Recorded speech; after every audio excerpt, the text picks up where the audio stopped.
ஆசிரியர் தேர்வு வாரியம் நடத்தக்கூடிய ஆசிரியர் தகுதி தேர்வை இப்போ ரீசெண்டாக டிஆர்பி போர்டு பேப்பர் 1 பேப்பர் 2 வந்து சக்ஸஸ்ஃபுல்லாக நடத்தி முடிச்சாங்க. அந்த நியமன தேர்வு இடைநிலை ஆசிரியர் பட்டாதாரி ஆசிரியர் தேர்வுக்கு வந்து படிக்க ஸ்டார்ட் பண்ணிட்டாங்க. அப்படி பார்க்கும்போது டெட் பேப்பர் 1 பேப்பர் 2 நடந்து முடிஞ்சு நான் பாஸ் அப்படின்னு தெரிஞ்ச எல்லாருமே வந்து அடுத்த கட்டமாக படிக்க ஸ்டார்ட் பண்ணிட்டாங்க. அப்போ நியமன தேர்வு பட்டாதாரி ஆசிரியர் தேர்வை பொறுத்த மட்டும் ஒவ்வொரு பாடத்துக்குன்னு சொல்லி சிலபஸ் இருக்கு. அந்த சிலபஸை பேஸ் பண்ணி சிலபஸ் வைஸ் யூனிட்ல உள்ள டாபிக் வைஸ் வந்து டெஸ்ட் கொடுப்போம். அந்த டெஸ்ட்டை நீங்க பிராக்டிஸ் பண்ற மாதிரி இருக்கும். ஏன்னா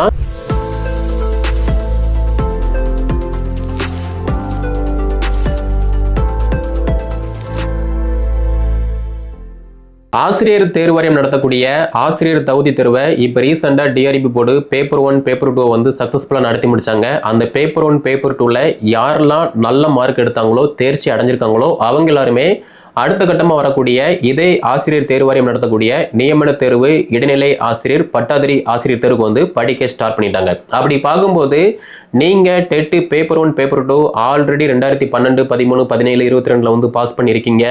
லாஸ்ட் இயர் வந்து மேபி அட்டெம்ப்ட் கொடுத்துருக்கீங்க, உங்களால் கிளியர் பண்ண முடியல.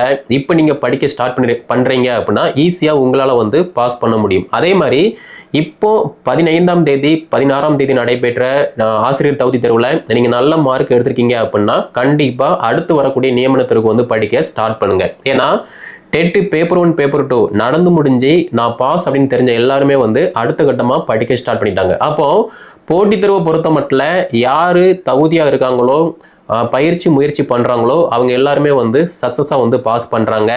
தகுதியா இருந்தும் தாங்கிட்ட கல்வி தகுதி இருந்தும் யாருமே முயற்சி பண்ணாம இருக்கிறவங்க அப்படியே தான் இருந்துகிட்டு இருக்காங்க. அப்போ நம்முடைய அகாடமி சார்பா ஆசிரியர் தேர்வு வாரியம் நடத்தக்கூடிய ஆசிரியர் தகுதி தேர்வுக்கு ஆல்ரெடி கைடன்ஸ் கொடுத்தோம். அதே மாதிரி ஆசிரியர் தகுதி தேர்வுல யாரெல்லாம் தேர்ச்சி பெற்றிருக்காங்களோ அவங்க எல்லாருக்குமே நியமன தேர்வுக்குமே வந்து பார்த்தீங்கன்னா கைடன்ஸ் வந்து கொடுத்துட்டு இருக்கோம். அப்படி பார்க்கும்போது நியமன தேர்வு பட்டாதாரி ஆசிரியர் இந்த எக்ஸாமுக்கான கல்வி தகுதியை பொறுத்த மட்டும் நீங்க டெட் பேப்பர் 2 பாஸ் பண்ணியிருந்தீங்கன்னா இந்த எக்ஸாமுக்கு தாராளமாக வந்து அப்ளை பண்ண முடியும். தேர்வு முறையை பொறுத்த மட்டும் தமிழ் தகுதி தேர்வு அதே மாதிரி முதன்மை பாடத்தாள். ஸோ இந்த 2 எக்ஸாமும் ஈஸியாக கஷ்டமானு கேட்டீங்க அப்படின்னா ரொம்ப ரொம்ப ஈஸி. யாரெல்லாம் கரண்ட் சிச்சுவேஷனில் தன்னுடைய பாடத்தில் நல்லா அப்டேட்டாக இருக்காங்களோ வெல் நாலேஜாக இருக்காங்களோ சிலபஸை ஃபோக்கஸ் பண்ணி படிக்காங்களோ டெஸ்ட் ப்ராக்டிஸ் பண்ணுறாங்களோ கன்சிஸ்டன்சி டிசிப்ளின் இந்த ரெண்டையுமே ஃபாலோ பண்ணுறாங்களோ அவங்களால ஈஸியாக ஒரு அரசு பள்ளியில் பட்டாதாரி ஆசிரியராக வந்து பணியில் அமர முடியும். ஏன்னா ப்ரீவியஸ் இயரில் நடைபெற்ற எக்ஸாமில் நம்மக்கிட்ட படித்த நிறைய பேர் இப்போ ஒரு கவர்மெண்ட் ஸ்கூலில் பட்டாதாரி ஆசிரியராக வந்து வேலை பார்த்துட்டு இருக்காங்க. அப்படி பார்க்கும்போது டெட் பேப்பர் 2 நீங்கள் பாஸ் பண்ணியிருக்கீங்க அப்படின்னா தாராளமாக இப்போ இருந்தே படிக்க ஸ்டார்ட் பண்ணுங்கள்.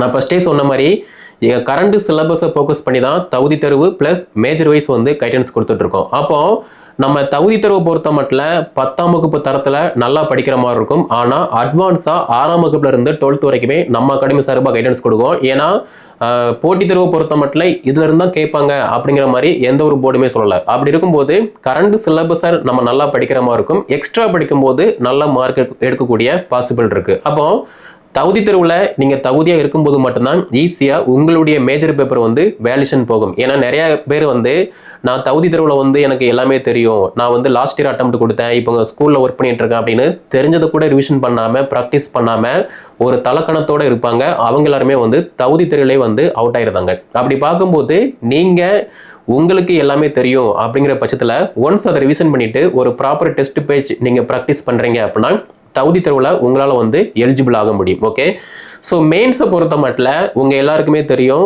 ஒவ்வொரு படத்துக்குமே வந்து ஒவ்வொரு சிலபஸ் அவைலபிளாக இருக்குது. நீங்கள் தமிழ் படம்னா தமிழில் இருந்து ஒரு பாடத்திட்டம் இருக்குது, அதை ஃபாலோ பண்ணி நீங்கள் படிக்கிற மாதிரி இருக்கும். இங்கிலீஷ்னா English syllabus, maths, physics, chemistry, botany, zoology, history, geography இந்த மாதிரி 9 பாடத்துக்கு 9 பாடத்திட்டம் அவைலபிளாக இருக்குது. உங்களுடைய பாடம் என்னவோ அந்த பாடத்திட்டத்தின் அடிப்படையில் material and test page Tamil medium English medium வந்து கைடன்ஸ் கொடுக்கும்.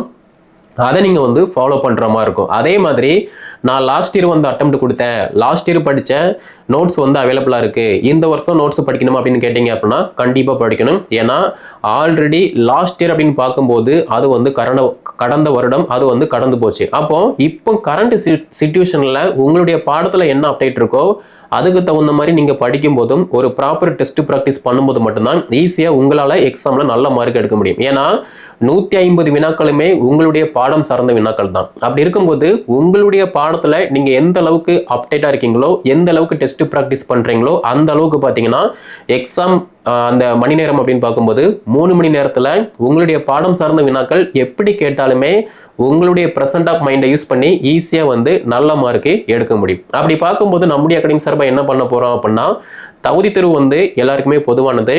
6ஆம் வகுப்புல இருந்து 12th வரைக்குமே வந்து நம்ம டெஸ்ட் ப்ராக்டிஸ் கொடுப்போம். அதை நீங்க வந்து ப்ராக்டிஸ் பண்ற மாதிரி இருக்கும். நீங்க உங்களுக்கு தெரியுது தெரியல அதெல்லாம் வந்து தேவையில்லை. நாங்க கொடுக்குற டெஸ்ட்டை நீங்க ப்ராக்டிஸ் பண்ணணும். ஓகே, மேஜரை பொறுத்த மட்டும் ஒவ்வொரு பாடத்துக்குமே வந்து தனித்தனி பேஜ் வந்து அவைலபிளா இருக்கு. அந்த பேஜ்ல நீங்க என்ன பாடமோ அதுல நீங்க ஜாயின் பண்ற மாதிரி இருக்கும். தமிழ் மீடியம்னா தமிழ் மீடியம் மெட்டீரியல், இங்கிலீஷ் மீடியம்னா இங்கிலீஷ் மீடியம் மெட்டீரியல் வந்து அப்டேட் ஆகும். அதை நீங்கள் வந்து ஃபாலோ பண்ணுற மாதிரி இருக்கும். அது மட்டும் இல்லாமல் ரிப்பீட்டடாக வந்து நிறைய டெஸ்ட் கொடுப்போம். ஏன்னா காம்படிட்டிவ் எக்ஸாமை பொறுத்த மட்டும் அப்ளை பண்ணுறவங்க படிக்கிறவங்க வந்து பாஸ் பண்ணுறது கிடையாது. யார் அளவுக்கு அதிகமாக டெஸ்ட் ப்ராக்டிஸ் பண்ணுறாங்களோ அவங்க தான் வந்து ஈஸியாக பாஸ் பண்ணுறாங்க. அப்படி பார்க்கும்போது நியமன தேர்வு, பட்டாதாரி ஆசிரியர் தேர்வை பொறுத்த மட்டும் ஒவ்வொரு பாடத்துக்குன்னு சொல்லி சிலபஸ் இருக்குது. அந்த சிலபஸை பேஸ் பண்ணி சிலபஸ் வைஸ், யூனிட்டில் உள்ள டாபிக் வைஸ் வந்து டெஸ்ட் கொடுப்போம். அந்த டெஸ்ட்டை நீங்கள் ப்ராக்டிஸ் பண்ணுற மாதிரி இருக்கும். ஏன்னா நீங்கள் டெஸ்ட் ப்ராக்டிஸ் பண்ணும்போது மட்டும்தான் ஒரு டாப்பிக்கில் எப்படிலாம் வினாக்கள் கேட்காங்க, உங்களுடைய ப்ளஸ் என்ன மைனஸ் என்ன அப்படின்னு உங்களுக்கு தெரிய பாசிபிள் இருக்கு. நீங்க படிச்சிட்டு இருக்கீங்க, டெஸ்ட் பிராக்டிஸ் பண்ணலாம் அப்படின்னா உங்களுடைய பிளஸ் மைனஸ் எதுவுமே வந்து தெரிய பாசிபிள் கிடையாது. நான் ஃபர்ஸ்டே சொன்ன மாதிரி தான் டெட் பேப்பர் 2 பாஸ் பண்ணிட்டு அப்ளை பண்றவங்க படிக்கிறவங்க வந்து இந்த பட்டாதாரி ஆசிரியர் தேர்வை வந்து கிளியர் பண்ண முடியாது. யாரெல்லாம் அப்ளை பண்ணிட்டு படிக்காங்களோ, படிச்சதை டெஸ்ட் பிராக்டிஸ் பண்றாங்களோ, கன்சிஸ்டன்சி டிசிப்ளினா இருக்காங்களோ அவங்களால மட்டும்தான் ஈஸியா வந்து பாஸ் பண்ண முடியும். அப்படி பார்க்கும்போது நீங்க டெட் பேப்பர் 2 பாஸ் பண்ணிருக்கீங்க, பிடி அசிஸ்டன்ட் யூஜி டைரக்ட் எக்ஸாமுக்கு வந்து ப்ரிப்பரேஷன் பண்றீங்க அப்படின்னா நம்ம அகாடமியில் ஜாயின் பண்ணி உங்களுடைய பாடம் என்னவோ அந்த பாடத்திட்டத்தின் அடிப்படையில் எல்லாமே கொடுப்போம். அதை நீங்க வந்து ப்ராப்பரா வந்து ஃபாலோ பண்ற மாதிரி இருக்கும். ஓகே, ஸோ தகுதி தேர்வு, மேஜர் டெஸ்ட், அதே மாதிரி பார்த்தீங்க அப்படின்னா கரண்ட் சிச்சுவேஷனில் உங்களுடைய பாடம் சார்ந்த தகவல் என்ன இருக்கோ அதுவுமே வந்து கொடுப்போம். அதையுமே நீங்கள் வந்து ஃபாலோ பண்ணுற மாதிரி இருக்கும். OMR சீட்டில் தான் பார்த்தீங்கன்னா டெஸ்ட் காண்டக்ட் பண்ணுவோம். டெலிகிராமில் குயிசஸ் பார் மட்டுமே இருக்கும். அதையுமே வந்து நீங்கள் ஃபாலோ பண்ணுற மாதிரி இருக்கும். ஓகே, மெட்டீரியலை பொறுத்த மட்டும் சிலபஸை பேஸ் பண்ணி கரண்ட் சிச்சுவேஷனில் என்ன டேட்டா இருக்கோ அதுக்கு தகுந்த மாதிரி அப்டேட்டான material, PDF format, soft copy, அதே மாதிரி ஆன்லைன் மூடி டெஸ்ட் தான் ப்ரொவைட் பண்ணுவோம். அதை நீங்கள் வந்து ஃபாலோ பண்ணுற மாதிரி இருக்கும். ஸோ படிக்கிறவங்க எங்கேருந்து வேணால் எப்படி வேணால் படிப்பாங்க. அப்படி இருக்கும்போது நீங்கள் டெட் பேப்பர் 2 பாஸ் பண்ணியிருக்கீங்க, மேபி இப்போ ஒரு பிரைவேட் ஸ்கூலில் ஒர்க் பண்ணுறீங்க, கவர்மெண்ட் ஸ்கூலில் டெம்பரரி ஒர்க் பண்ணிட்டு இருக்கீங்க அப்படின்னா தாராளமாக கரண்ட் சிலபஸை ஃபோக்கஸ் பண்ணி படிக்கிற பட்சத்தில் ஈஸியாக உங்களால் வந்து பாஸ் பண்ண முடியும். ஓகே, ஸோ ஒவ்வொரு பாடத்துக்கும் ஒவ்வொரு பாட பயிற்சி வந்து அவைலபிளா இருக்கு. நீங்க ஜாயின் பண்ணி தமிழ் மீடியமா இங்கிலீஷ் மீடியம் சூஸ் பண்ணி ஃபாலோ பண்ணிக்கோங்க. ஓகே, ஸோ கீழே டிஸ்கிரிப்ஷன்ல வாட்ஸ்அப் நம்பர், கான்டாக்ட் நம்பர் கொடுத்துருக்கேன். அதை கான்டாக்ட் பண்ணி என்ன டீட்டெயில் கேளுங்க. நீங்க படிக்க ஸ்டார்ட் பண்றீங்க அப்படின்னா நியமன தேர்வுல பாஸ் பண்ணிட்டு ஒரு அரசு பள்ளியில் பட்டாதாரி ஆசிரியராக வந்து பணியில் அமர முடியும். திங்க் பண்ணி படிக்க ஸ்டார்ட் பண்ணுங்க. ஸோ இந்த வீடியோ தொகுப்பை டெட் பேப்பர் 2 பாஸ் பண்ணிட்டு இருப்பாங்களா அவங்க எல்லாருக்குமே ஷேர் பண்ணுங்க. அவங்களும் வந்து படித்து பயன்பெறட்டும். மேலும் தகவல் பெற சப்ஸ்கிரைப் பண்ணுங்க.